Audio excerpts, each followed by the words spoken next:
la sagesse en vue du pouvoir économique. J'essaierai d'être dans mon temps parce que généralement, je suis un peu carré à cause de ma formation académique, mais j'essaie de donner le mieux de moi-même. C'est vrai que des fois, quand on me présente avec tous les titres, je suis un peu dérangé parce que, en réalité, j'étais ordonné pasteur en 1999. Donc, à la base, je suis pasteur, totalement pasteur, complètement même. Oui, parce que beaucoup pensent que c'est le professeur qui est devenu pasteur après. Non, je suis pasteur à la base, totalement pasteur. Et Dieu m'a parlé clairement. Je le dis en une minute pour qu'on puisse voir que c'est le pasteur qui vous parle maintenant. Et j'ai entendu, comme Dieu parle, Dieu me dit clairement que tes études et ton travail sont une bénédiction. Parce qu'un temps, je voulais arrêter mes études. J'ai préparé un 2A et j'étais au ministère de l'Environnement avec un salaire de 250 000 francs par mois. C'était beaucoup pour moi à l'époque. Et Dieu m'a dit, n'arrête pas tes études et ton travail. Et donc, j'ai juste obéi à Dieu en faisant un master après, en allant faire la thèse en France, à Limoges. Et quand je suis revenu, j'ai dit à Dieu, qu'est-ce que je fais avec mon doctorat? Il m'a dit, il m'a mis à cœur d'aller à l'université. J'ai déposé mon dossier. On m'a recruté. Et celui qui m'a recruté m'a dit, bon, prépare-toi à faire l'agrégation. Donc, en fait, j'ai fait tout cela parce que quelqu'un m'a poussé. J'ai passé maître assistant en 2009. En 2011, j'étais le major du concours d'agrégation en 2011 plutôt, de CAMES droit public. Et puis après, je suis passé prof titulaire. J'ai compris rapidement que cette étape que Dieu a voulu que je vive avait une relation avec le ministère. Donc, ce n'est pas le professeur Gadji qui vous parle, c'est le pasteur Gadji Abraham. Amen. Alors, on va mettre à l'écran Ésaïe chapitre 2, du verset 2 au verset 3. C'est un passage qui fait partie de ce que Dieu va faire dans les délais. Il arrivera dans la suite des temps que la montagne de la maison de l'Éternel sera fondée sur le sommet des montagnes, qu'elle se lèvera par-dessus les collines et que toutes les nations y afflueront. Verset 3, très bien. Des peuples s'y rendront en foule et diront, venez, montons à la montagne de l'Éternel, à la maison du Dieu de Jacob, afin que nous enseigne ses voies et que nous marchons dans ses sentiers, car des Sion sortira la loi et de Jérusalem la parole de l'Éternel. Donc il va arriver dans la suite des temps. Et je crois que avant que Christ revienne, l'Église doit manifester la gloire de Dieu. Il est important que la prière de Jésus, qui est une prophétie, notre Père qui est aux cieux, que ton nom soit sanctifié, et je saute, que ton règne vienne, il faut que cette parole prophétique soit accomplie. Elle sera accomplie à travers nous. Et c'est pourquoi un sujet comme celui-ci, qui est l'impactation de sagesse et de prospérité, fait partie du plan de Dieu. Rejoins Ésaïe 2:2. Il faut que les enfants de Dieu entrent dans notre gloire d'une manière surnaturelle. Ce que Dieu veut, c'est qu'on soit au sommet. Ce que Dieu veut, c'est qu'on soit au sommet. On doit penser que ça fait partie du plan de Dieu. Permettez-moi en une minute de faire juste une petite parenthèse. Excusez-moi d'en parler. Vous savez, il y a une différence entre le monde francophone et le monde anglophone. Parce que les révolutions françaises, ceux qui ont nourri la révolution française, c'était 4 ou 5, Diderot, Jean-Jacques Rousseau, Montesquieu, et puis qui encore, à peu près cela. Ces personnes, en fait, ont combattu la royauté en France.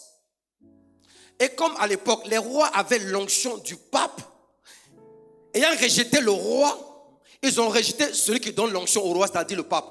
Par conséquent, en rejetant le roi, ils ont rejeté tout ce qui était Dieu. Dans le monde francophone, en fait, ils ont ce qu'on appelle la laïcité à niveau 0. C'est-à-dire, on met tout le même au même niveau.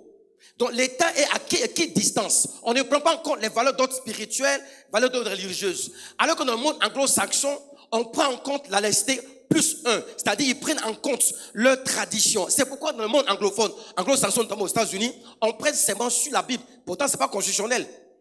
C'est pas dans la Constitution. Mais vous voyez, la foi chrétienne fait partie de leur environnement. Même en Allemagne, qui est un pays européen, en Allemagne, on prélève les fonctions allemands depuis leur source.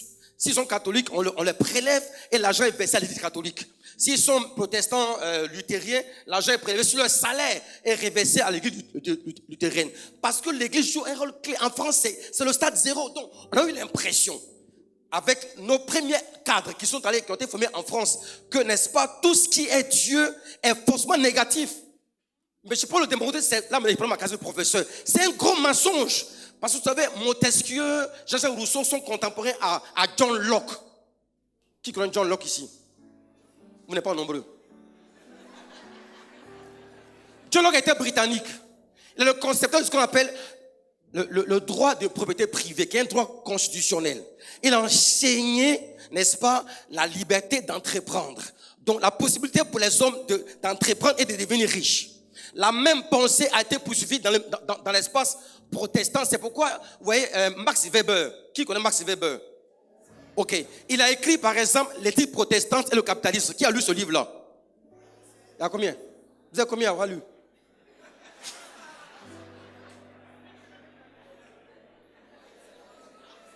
Parce que si on ne comprend pas l'origine de la méfiance des francophones par rapport à la richesse, on va penser que quand il passe près sur l'argent, il est mauvais. C'est l'affaire d'origine. Dis à ton voisin, c'est l'affaire d'origine. Et ma vocation est de démonter ces mensonges-là. Parce qu'aux Américains, ils n'ont aucun problème pour parler d'argent. Je vais donner un deuxième exemple. Je sais que mon temps passe, mais est-ce que c'est utile que je le dise? C'est utile. Prenez l'Amérique entière. L'Amérique du Nord et du Sud. Au niveau du sol, l'Amérique latine a un sol plus favorable à l'agriculture que l'Amérique du Nord. Des années plus tard, l'Amérique du Nord est devenue plus riche que l'Amérique du Sud, non pas tellement à cause des richesses, mais à cause de ce qu'on appelle le modèle de gestion des hommes, de la gouvernance. L'Amérique du Nord, notamment les États-Unis d'Amérique et le Canada, ont été gouvernés par les Britanniques qui ont appliqué les principes John Locke. Liberté d'entreprendre, encouragement à reconnaître des libertés individuelles, reconnaissance des droits de propriété. Alors qu'en Amérique latine, il y a eu la domination espagnole et portugaise. Qui, eux, qu'est-ce qu'ils ont fait? Ces Espagnols ont remplacé les chefs indiens par les conquistadors. Donc, ils ont fait à soi une sorte de oligarchie, de domination des riches sur des propriétés terriennes. Donc, la propriété n'était pas individuelle, elle était plutôt entre les mains des chefs espagnols. Donc, 2 siècles plus tard, l'Amérique du Nord est devenue beaucoup plus riche que l'Amérique du Sud. Pourquoi? Il y a eu une gestion différente par rapport au principe, n'est-ce pas, la compréhension de la liberté. Donc, on voit la même chose aussi. Les pays dominés par les Britanniques, par ce qu'on appelle la civilisation anglo-saxonne, sont plus riches à cause des principes développés par John Locke. Alors que la France est un pays jacobin, c'est-à-dire tout est centralisé, n'est-ce pas, autour de quelques personnes. Donc ce modèle de gestion a créé un problème à la France. Et on a reçu ça comme héritage, de sorte que les missionnaires n'ont jamais voulu enseigner sur la prospérité parce qu'eux-mêmes n'étaient pas prospères.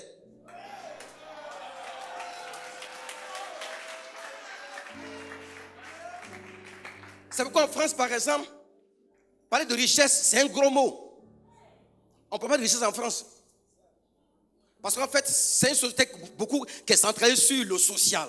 Mais ouais, l'émergence d'individus n'est pas quelque chose qui est beaucoup encouragé.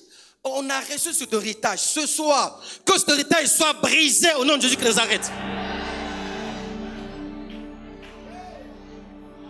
Même dans la culture française, les repas français sont petits.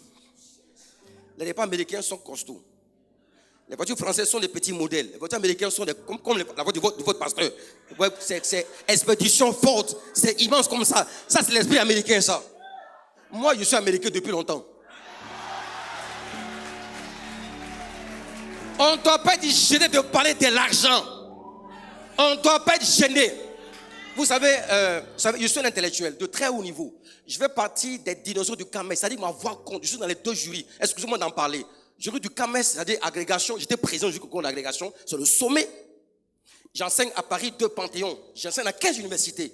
Donc, quand j'aborde ce sujet, je suis très sérieux. J'ai déjà encadré 22 docteurs. Je suis très sérieux. Ce mensonge-là doit être maudit. Il faut dire Amen. On nous l'a injecté. Il faut des hommes pour le dire que Montesquieu et les autres ont eu tort, que John Locke a eu raison. Il faut dire Amen. Il faut dire Amen plus fort que ça. Donc, et ça, on doit l'enseigner. De sorte que ceux qui étaient hésitants ne puissent plus avoir la gêne, n'est-ce pas, d'aborder la question de l'argent, le pouvoir. Nous, on va aborder ça parce qu'on a compris. Vous êtes prêts maintenant à m'écouter? Très bien. Chacun a son ministère. Donc, mon ministère en fait partie. Alors, quand je parle de sagesse, en vue du pouvoir économique, la question qu'on poserait est celle-ci. Qu'est-ce qu'on appelle donc la sagesse? C'est pas très compliqué à comprendre. Vous savez, la sagesse, c'est la capacité qu'on reçoit, n'est-ce pas, de régler des problèmes. La capacité qu'on a, n'est-ce pas, de faire preuve d'un jugement droit, averti et mûr. La sagesse a un côté pratique, le how. Alors que l'intelligence, c'est la capacité qu'on a de réfléchir, de concevoir. Mais quand on conçoit, qu'on réfléchit, il faut maintenant passer aux aspects pratiques. Donc, je reprends. L'intelligence, la capacité de concevoir, de saisir les choses, le monde réel ou irréel, par la pensée, par les idées. Alors que la sagesse est la capacité qu'on a, n'est-ce pas, de faire preuve d'un jugement qui est droit, qui est mieux. On va clamer Dieu pour le bishop, l'apôtre. Espérance ou Candy. Et donc, vous voyez, dans cette sagesse-là, c'est le côté pratique. C'est pourquoi on peut être intelligent et ne pas être sage. On peut être intelligent et ne pas être sage. L'intelligence, c'est la capacité qu'on a de saisir le monde par la pensée, concevoir, réfléchir, discerner. Alors que la sagesse, je répète encore, c'est la capacité qu'on a de faire preuve d'un jugement qui est mûr, qui est droit, qui avertit dans ses décisions. Donc la sagesse vous amène à décider quelque chose.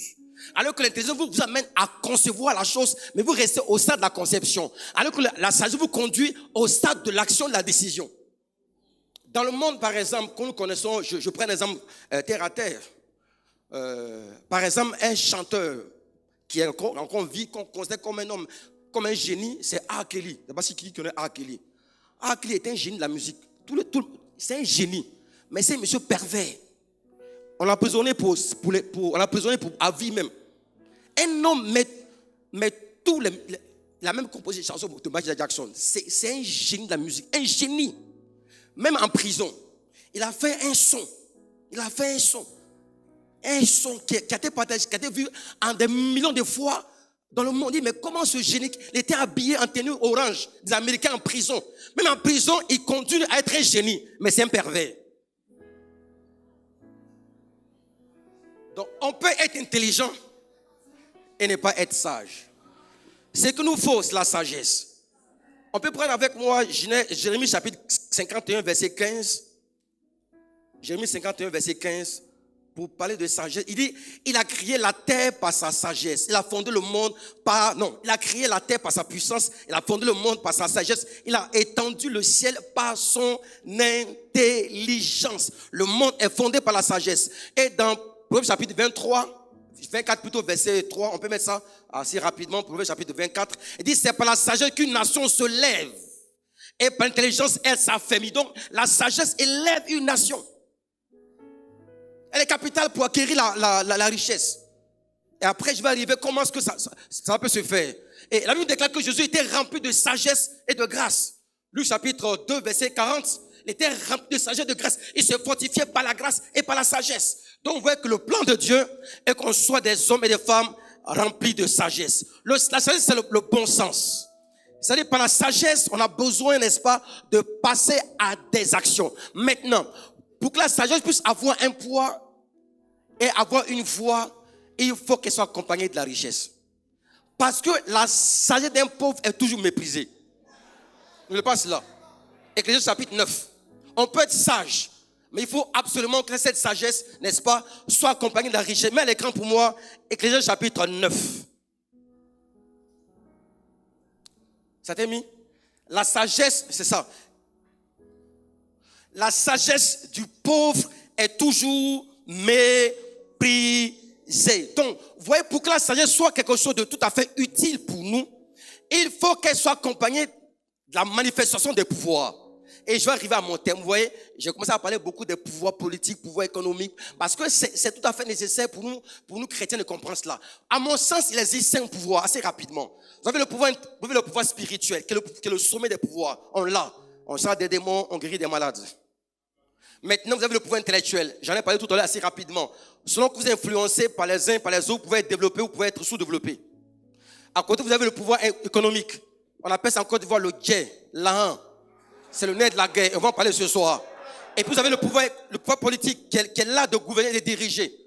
La politique n'est pas mauvaise en soi-même. J'ai eu à le répéter quelque part. La politique est à la fois un art et une science, n'est-ce pas? Et on doit s'y engager. Et enfin, vous avez le pouvoir social, qui est l'influence sociale à travers les réseaux sociaux et les influenceurs. Très bien. Maintenant, quand on est chrétien, comment la sagesse peut être utilisée pour exercer le pouvoir économique? Moi, je fais une différence entre la richesse, la prospérité et le progrès économique. À mon sens. Ce que je dis n'est pas absolu. Aucune opinion n'est absolue. La richesse, c'est le fait de posséder suffisamment de ressources pour répondre à ses besoins. La prospérité, c'est avoir des ressources qui répondent à nos besoins, mais qui prennent en compte la dimension morale et spirituelle. Alors que le pouvoir économique, c'est le niveau de domination, de contrôle des secteurs d'activité. Quelqu'un peut être riche sans avoir le pouvoir économique. Une personne peut être milliardaire, 2 ou 3 milliards, mais cette personne n'a pas le pouvoir économique. Le pouvoir économique, c'est le contrôle des secteurs entiers. Et être riche, on peut influencer un pays ou on peut le déstabiliser quand on se retire du secteur. On n'est pas encore arrivé à ce niveau-là. Je prie Dieu que de la richesse, on passe au pouvoir économique. Je ne suis pas très sûr que je pourrais arriver à ce niveau-là, enfin, aborder cet aspect. Je vais peut-être rester sur la sagesse qui renforce la prospérité.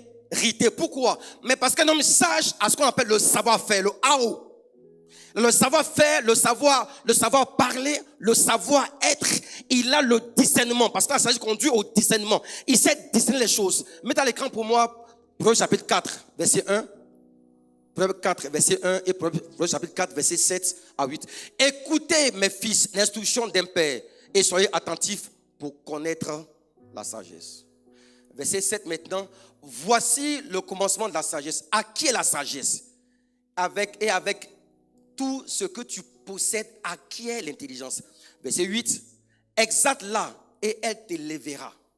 Elle fera ta gloire si tu l'embrasses. Verset 9. Verset 9. Elle mettra sur ta tête une couronne de grâce. Elle t'honorera d'un magnifique diadème. Verset 10. Écoute mon fils et reçois mes paroles et les années de ta vie se multiplieront. C'est par la sagesse qu'on conçoit les choses. On peut avoir de l'argent et mourir pauvre parce qu'on n'a pas la sagesse de savoir comment développer. Vous qui êtes à cette conférence Cabot, l'une des choses pour lesquelles il faut beaucoup prier, Seigneur, donne-moi la sagesse dans le monde des affaires. Comment avoir la bonne intuition? Comment sentir telle bonne occasion? Comment avoir le savoir-faire qui va accrocher le client et le fidéliser à ma personne? Comment faire en sorte que mon réseau de relations se développe? C'est par la sagesse que ça se passe. Donc, vous voyez, quand on a la sagesse, on peut attirer les personnes. La sagesse permet de discerner les choses. Elle permet aussi de pouvoir sentir les choses et de pouvoir investir par rapport au futur. La sagesse est la clé du succès dans la vie. C'est pourquoi je m'appuierai sur l'exemple assez rapide de Salomon et de Joseph. Pourquoi je commence par Salomon et non pas par Joseph? Mais parce que Salomon est le prototype d'une personne qu'on appelle sage, n'est-ce pas? Vous voyez, quand Salomon a offert ce sacrifice qu'on connaît tous, n'est-ce pas? Dieu lui a demandé, demande ce que tu veux. Il demande simplement la sagesse. Dieu dit, très bien, tu as demandé la sagesse, mais en plus de la sagesse, je vais t'offrir la richesse. Est-ce que vous comprenez quelque chose? Dieu crée ainsi un lien entre la sagesse et la richesse. Il dit, en plus de la sagesse que tu as demandé, je vais te donner la richesse. Je me répète encore, implicitement, Dieu crée un lien entre la sagesse et la richesse. Donc, toute personne sage doit sentir le besoin d'être prospère parce que c'est conforme aux Écritures. C'est ce qui a fait la force de Salomon. Demain, bon amen. Et je vais montrer comment Salomon a profité de la sagesse pour devenir riche. On peut prendre avec moi 1 Roi chapitre 3. Oh, à cause du temps, on ne pourra pas faire ça. On ne pourra pas le faire. Non, on ne peut pas. Je ne sais pas. Est-ce qu'on peut? Je ne peux pas. Je ne sais pas. Non, j'ai 28 minutes. J'ai 28 minutes.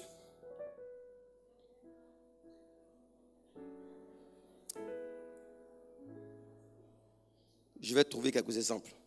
Ok, prenez avec moi 1 Roi chapitre 20. Non, 1 Roi chapitre 10 plutôt du verset 22. 1 Roi chapitre 10 verset 22 et du verset 25 au verset 22. On va le lire attentivement. Salomon a demandé à Dieu la sagesse. Dieu lui dit, en plus de la sagesse, tu vas voir la richesse. Maintenant, on va voir comment cette sagesse va être appliquée dans le domaine des affaires. Il dit, car le roi avait en mer des navires de Tarsis avec ceux de Hiram. Et tous les rois et tous les 3 ans arrivaient des navires de Tarsis apportant de l'or, de l'argent, de l'ivoire des singes et des parents. Mais le verset 25 et le verset 29. Et chacun apportait son présent, des objets d'argent et d'objets d'or, des vêtements, des armes, des aromates, des chevaux, des mulets. Et il en avait ainsi chaque année. Non, ça a sauté rapidement. Qu'est-ce que j'ai dit? C'est ça. C'est 25, maintenant 26. On va voir tout à l'heure, 26. Ouais. Salomon rassembla des chars et de la cavalerie. Il avait 1400 chars, 12 000 chevaliers qu'il plaça dans les villes où il tenait des chars et à Jérusalem près du roi. Verset suivant, verset 27.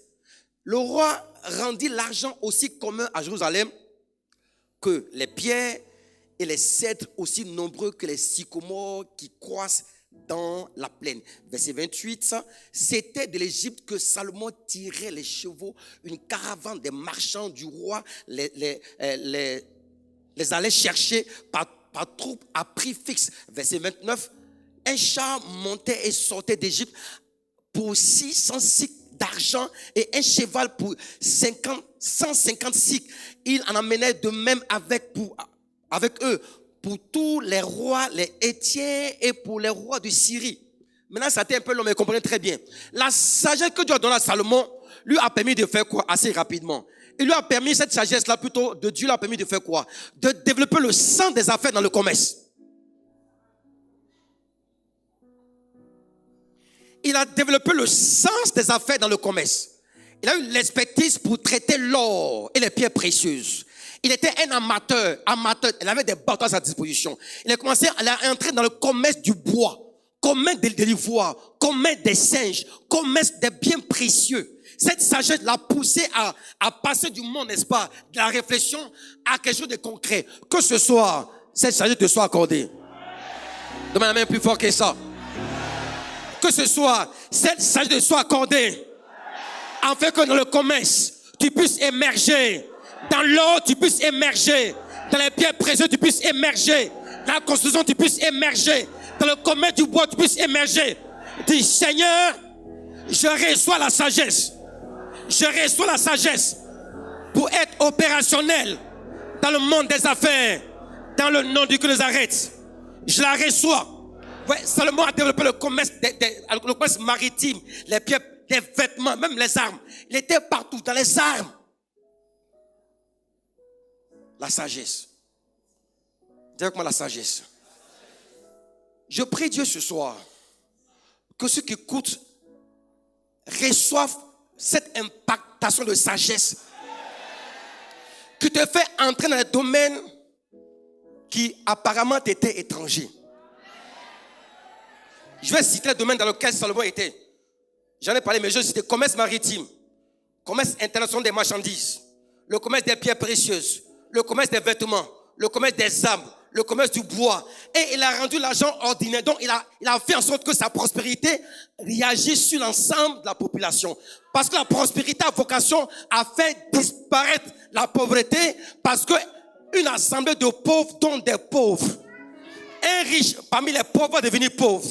Mais un riche avec les riches devient plus riche que les autres. Il faut dire Amen. Et ça, c'est la sagesse. Et ça, c'est la sagesse. Et je crois que dans notre génération actuelle, l'une des choses qu'il nous faut, c'est être rempli de sagesse. Afin on doit entrer partout. On doit entrer partout. Ne vous auto-censurez pas. Sauf dans tous ces commerces prohibés. Commerce, par exemple, la drogue, commerce du corps humain. Mais à part ça, même commerce de John adjuvant, il faut entrer là-bas aussi. Bon, sauf les Israéliens comprennent combien ce qu'on appelle adjuvant.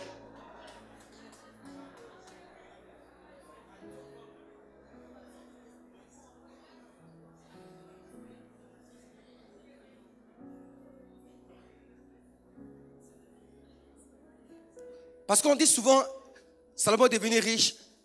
Et quand on le dit, on a l'impression qu'il n'a rien fait. C'est ce qu'on dit toujours. On dit, c'est pas vrai, lisez bien vos Bibles. Le monsieur était dangereux. Le gars, le commerce des armes. Et Ils vendaient même des singes. Tu n'as pas vu ça dans la Bible? Ils vendaient de l'or, ils vendaient des ivoires, ils vendaient du cèdre, une espèce de qualité. Je déclare. Y a-t-il quelqu'un ici qui est dans le commerce du marbre? Le marbre. Le marbre. Marbre comme marbre. C'est qui? Carreau marbre. Le marbre. C'est le carreau. Qui est dans le commerce du carreau ici? Parce que tu vas souhaiter quelqu'un ici qui va prospérer dans le commerce des marbres. Je le déclare maintenant, je l'ai reçu tout à l'heure. Quelqu'un va commencer à émerger dans le commerce du marbre. Tu vas entrer dans ce domaine-là. Tu vas entrer dans ce domaine du commerce du marbre. Même si tu n'y pensais pas, maintenant reçois la clé. Tu vas prospérer dans le commerce du marbre. Faut dire Amen. Faut dire Amen plus fort que ça. Reçois cette grâce. Reçois cette grâce. Il te distingue dans ce domaine. Et tu reçois cette capacité pour opérer dans le commerce du marbre.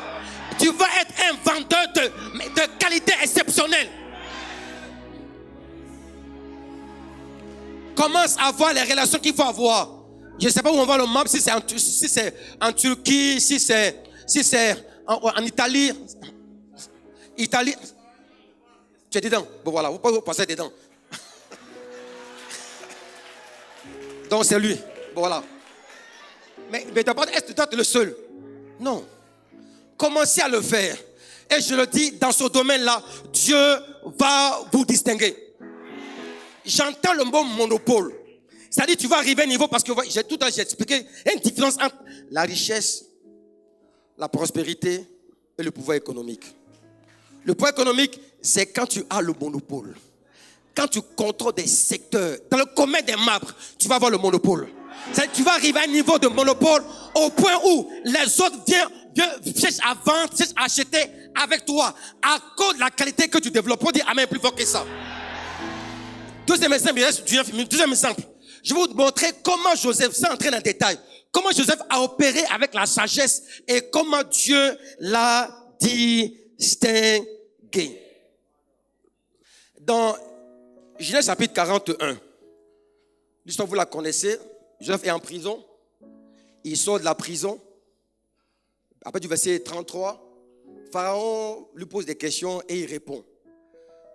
En fait, le problème avec, pas le problème, mais la tâche qui était soumise à Joseph était relativement plus facile. Parce que Pharaon avait raconté son songe et Joseph l'avait expliqué. C'était différent du cas de Daniel, où le monsieur a oublié son songe, il était mauvais, Nebuchadnezzar. Toi, tu as fait ton songe dans ta chambre, tu as oublié ton songe. Et tu me demandes à moi de te rappeler le songe que tu as eu, plus son explication. Mais ce n'est pas un problème, Dieu a été avec Joseph. Ce qui m'a étonné, est que tous les marabouts, les mystiques ont été paralysés dans leur intelligence. Je comprends, quand Dieu veut t'élever, il va paralyser les adversaires. Dans la pensée, parce que l'Égypte était quand même une puissance intellectuelle. Comment s'est fait ce pays qui avait des brillants intellectuels? Les cadres, les économistes n'ont pas été à mesure d'abord, les mystiques égyptiens n'ont pas vu, n'ont pas compris le songe et personne n'a pu trouver solution.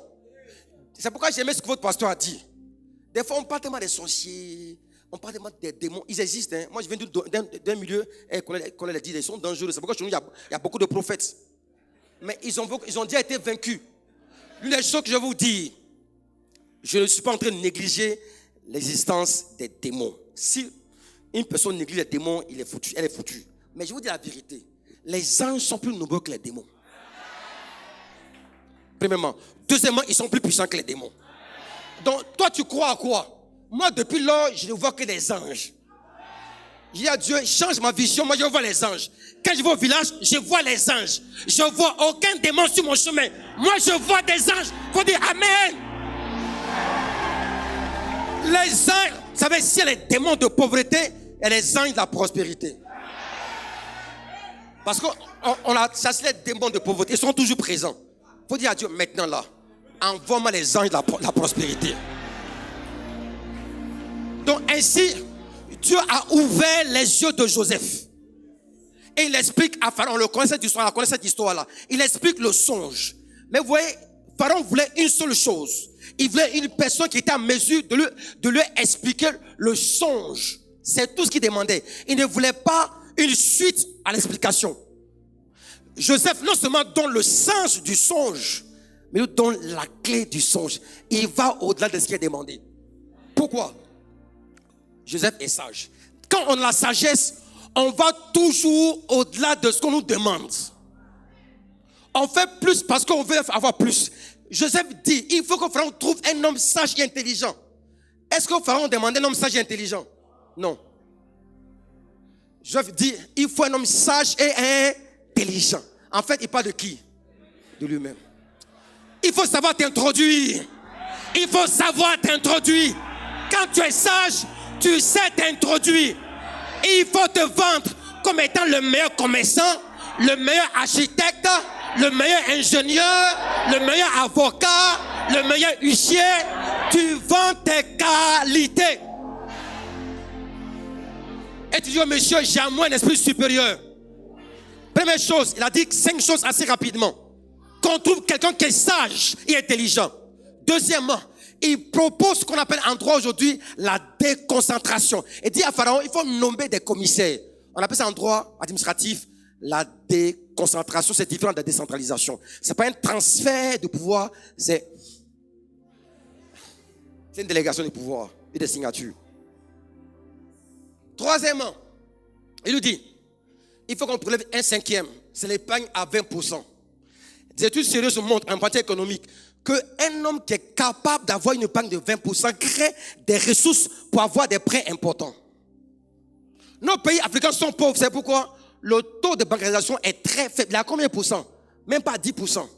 Notre argent, nos parents mettent ça où? Dans Kéoua. Mettent ça dans Canaries. La banque ne te fera aucun prêt si la banque n'a pas la certitude que tu es capable de rembourser. C'est pourquoi aussi on est pauvre, parce que vous voyez, le taux de remboursement est jusqu'à 14, 15, des fois 16%. Donc on est liquidé par les banques et on est complètement asphyxié. Mais que ce soit, reste la sagesse. Il faut avoir un plan d'épargne sérieux. Il faut dire Amen. Un plan d'épargne sérieux. Il faut dire Amen. Ce que j'ai appris, on ne touche pas l'épargne. L'épargne est une garantie pour avoir des prêts. Il faut dire Amen. Faites comme ça avec moi. C'est la sagesse. Pharaon écoute Joseph. Je parle de sagesse. Ensuite, il lui dit ceci. Il faut qu'on mette en place un système de conservation des aliments. Conservation des aliments. Comment à l'époque, sans réfrigérateur, on peut conserver la tomate, conserver l'haricot. Il a mis en place, il voulait dire qu'il fallait absolument que les ingénieurs égyptiens se mettent au travail pour conserver pendant 7 ans les aliments. Et 5e point qu'il développe, il développe ce qu'on appelle l'économie de crise. Vous savez quoi, économie de crise? Il dit, quand la crise sera terminée, on va vendre ces produits. Chers frères et sœurs, la période la plus favorable à la richesse, c'est quand il y a la crise.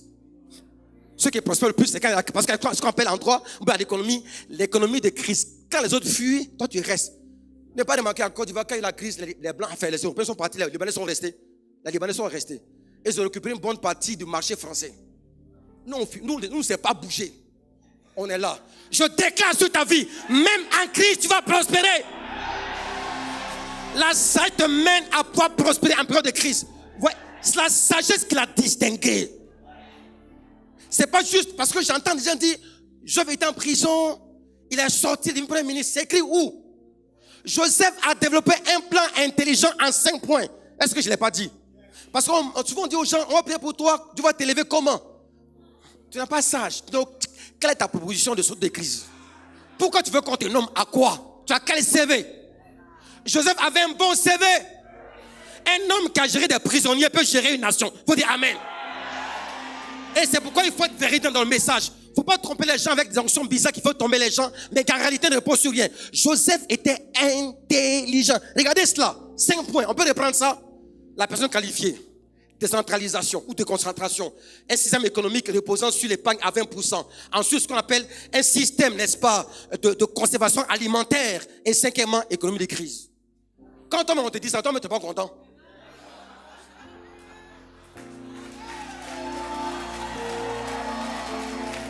Reste-toi la sagesse ce soir. Reste-toi la sagesse ce soir. Reste-toi la sagesse ce soir. Que Dieu te qualifie. Que Dieu te qualifie. Afin que tu montes au sommet. Il faut dire Amen. Donne un Amen plus fort que ça. Donne un Amen plus fort que ça. C'est notre temps. C'est notre temps. Le temps où on doit régner est arrivé. Le temps des hommes compétents. Le temps des femmes compétentes. Qualifiées, instruits, intelligents, sages, bien formés, disciplinés, expérimentés. C'est ça maintenant. On doit respecter l'église.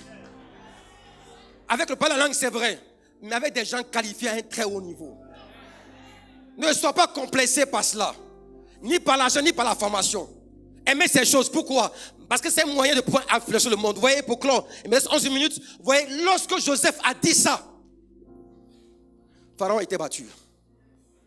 Il n'avait jamais imaginé qu'il portait dans sa main, enfin, il avait en face de lui la solution.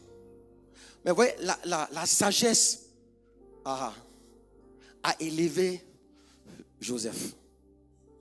Ce n'est pas juste une grâce comme ça. C'est la sagesse qui l'a élevé. Le même jour, il est établi. Le même jour, il reçoit une femme, une princesse, sans passer par la dot.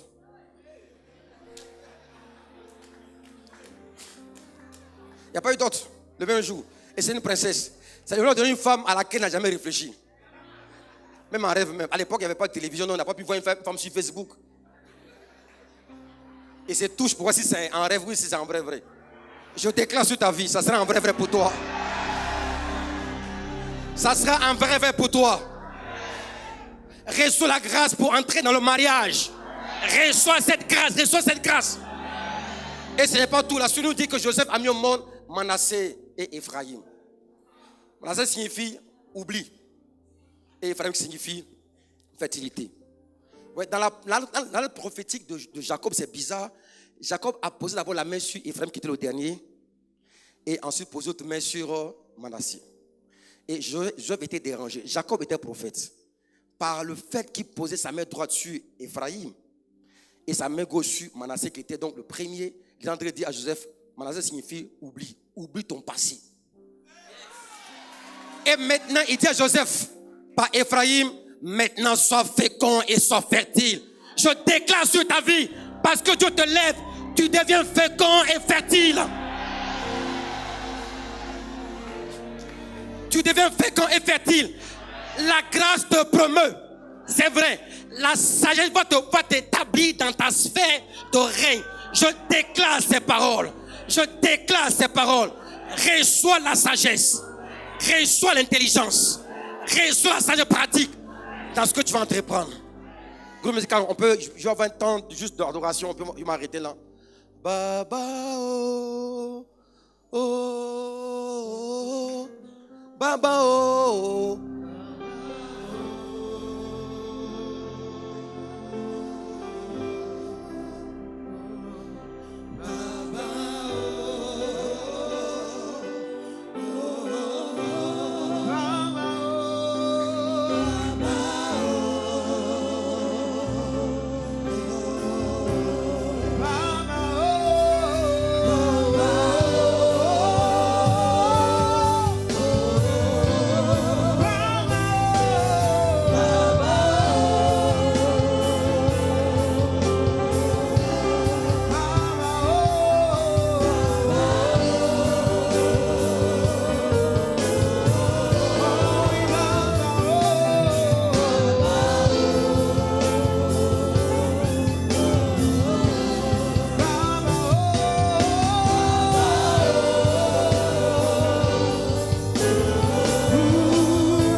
Le Saint-Testament a parlé d'une personne, d'un jeune, un garçon.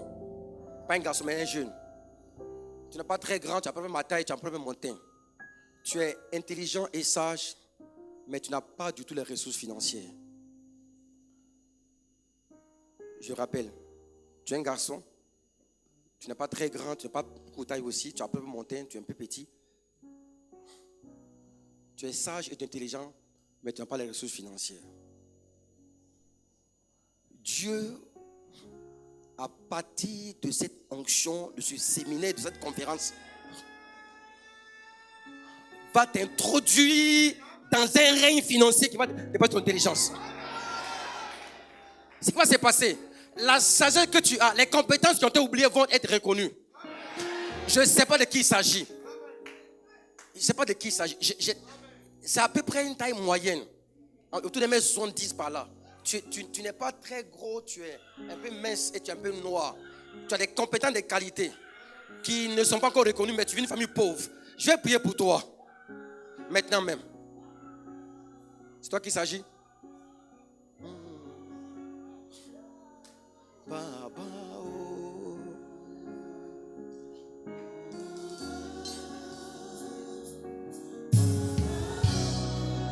Dieu va te promouvoir. La main qui t'allait chercher Joseph en prison viendra sur toi.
Seigneur, ma main est levée vers toi ce soir.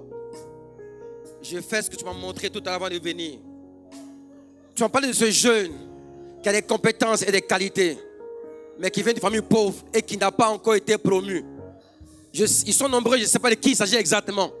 Mais Père, quand on va en poser les mains à ce jeune, toi-même fais la promotion de cette personne. Que la personne quitte la prison ou l'isolation ou l'isolement. Et que la personne paraisse à la lumière. Que sous l'autorité de ton serviteur qui est établi comme Père en ce lieu, que là que nous posons puisse promouvoir quelqu'un qui sort de l'homme et paraît à la lumière. Père, je te remercie parce que tu le fais. Dans le nom du Christ de Nazareth. Au prenez cette chanson, on va prier plus simplement.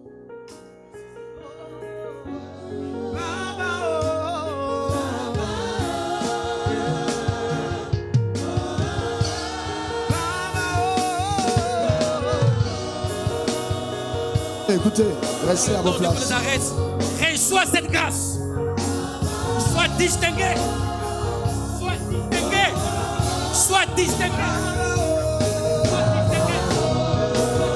Sois distingué. Sois distingué. Sois distingué.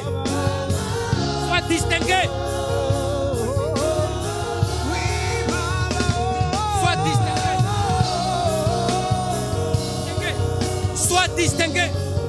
Sois distingué, sois distingué. Sois distingué. Sois distingué. Sois distingué.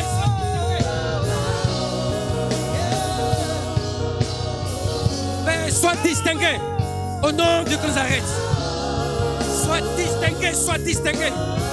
Sois distingué, sois distingué. Yes.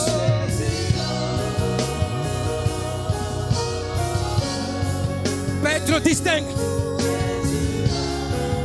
Il sort de la boue.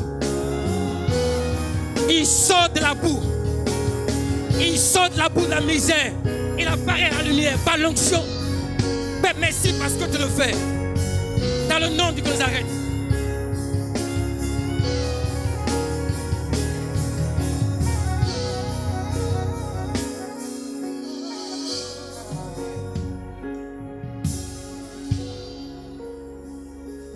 Je dis, voilà ce que je vois.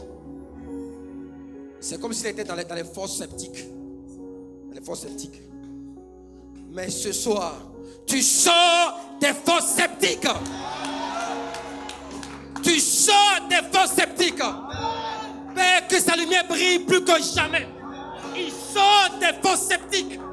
Yande Karabawa Karasata. Je te remercie parce que tu le fais.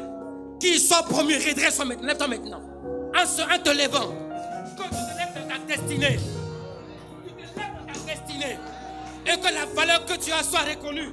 Et s'impose même dans les affaires. Comme ton père spirituel. Que ta valeur soit reconnue. Reçois la sagesse. Reçois l'intelligence. Et sois distingué.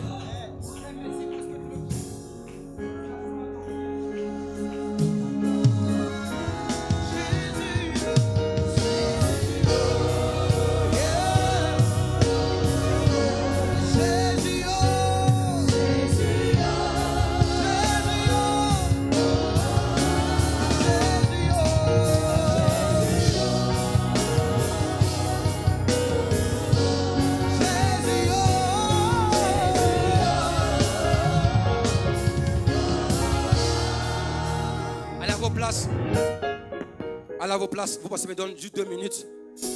Et je close juste là parce qu'il est déjà l'heure. Allez à vos places. Dieu va le faire. Dieu va le faire. La parole est libérée. Maintenant, comment ça se passe pour son accomplissement? Ça, c'est Dieu qui va s'arranger pour le faire. Je fais une dernière prière telle que je vois, telle que je ressens dans mon esprit, qui n'a rien à voir avec la prospérité, mais quelque chose à voir avec le mariage. Ne venez pas devant. Ne venez pas devant. Restez assis. Si c'est mariage, je vais avoir un embouteillage ici. Je me demande pardon. Restez assis ou restez assise. Joseph, sortant de prison, reçoit la grâce d'une femme à laquelle il n'a jamais rêvé. Je fais une prière simple. Vous savez, c'est un domaine dans lequel on lutte énormément. Et même quand on a l'argent et qu'on n'a pas l'homme de sa vie, on est comme quelque part brisé. Et ça commence à devenir un problème dans nos églises. Je vais simplement prier pour vous. Mets ta main sur ton cœur simplement. Je ne sais pas s'il faut que tu sois debout, je ne sais pas, mais mets-toi à l'aise simplement. Les prières que je fais sont les prières, c'est ce que j'ai reçu dans mon esprit. Je n'invente absolument rien du tout. Je le fais exactement comme je l'ai reçu. Le jeune dont j'ai parlé, je pensais à une seule personne, mais si on est venu en grand nombre, c'est que la foi avoir la parole qui va s'accomplir pour lui, c'est comme ça. Et la prière pour le mariage. Pourquoi Joseph, avec la sagesse, a eu la femme qu'il fallait. Que ce soir, le même Dieu qui a surpris Joseph par une femme exceptionnelle te surprenne. Reçois la femme pour ta destinée dans cette saison. Même si elle n'est pas une princesse, ce sera la femme avec laquelle tu auras une vie d'abondance. Car ce mariage s'associe la fertilité, c'est-à-dire Ephraïm. Que Ephraïm soit ta part d'une manière surnaturelle. Que les portes qui réservent à ton mariage soient cassées ce soir. Que les barrières qui résistaient soient cassées. Même si tu viens d'une famille apparemment pauvre, que Dieu te promeuve et que les portes s'ouvrent pour toi d'une manière inattendue. Ce soir, oh Dieu, tel que je l'ai demandé avant de venir ici, j'ai prié pour que tu puisses promouvoir des personnes et je te demandé de faire en sorte que la grâce pour le mariage et l'enfantement se manifestent. Cette grâce se manifeste d'une manière surnaturelle. Afin que leur joie soit rendue parfaite. Je libère ces paroles. Je libère ces paroles. Du nord au sud, de l'est à l'ouest. Qu'un homme qui est en prison soit relâché. Une femme qui est en prison soit relâchée. Et que dans les 3 mois qui arrivent, il y aura un témoignage. Dans les 3 mois qui arrivent, il y aura un témoignage. Que l'homme attendu est venu. La femme attendue est venue. Merci parce que tu m'as exaucé. J'ai prié ici au nom du Nazareth. Amen. Amen. Et Amen. Acclame Dieu, acclame Dieu, acclame Dieu, acclame Dieu.